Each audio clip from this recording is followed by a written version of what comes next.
Hi అండి, అందరికీ నమస్కారం. ఇవి మేము చిన్నప్పుడు పొన్నంగి పూలు అనేవాళ్ళమండి. ఈ వీడియో పెట్టిన తర్వాత వీటిని పున్నాగ పూలు అంటారని తెలిసిందండి. ఎందుకంటే నేను వీడియో పెట్టిన వీడియోకి చాలా కామెంట్లు వచ్చినాయండి. ఇంతకుముందు నేను ఒక పువ్వు అల్లటం చూపించాను, ఇప్పుడు 2 పూలు అల్లటం చూపిస్తున్నానండి. ఇంతకుముందు నాకు కామెంట్ పెట్టిన అందరికీ చాలా థ్యాంక్స్ అండి, చాలా ధన్యవాదాలు.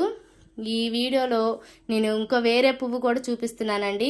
ఇది మా సైడ్ అయితే కోడి జుట్టు పూలు అంటారండి.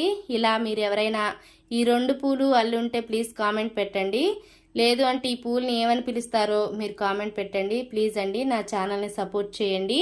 వీటిని ఈ 2 కలిపి అల్లటమే కాదండి, ఇలా చూడండి ఎంత బాగుందో. ఈ 2 కలిపి అల్లుతుంటే ఓ పక్కకి పూలు వెళ్తే ఓ పక్కకి కాడెళ్ళిద్దండి.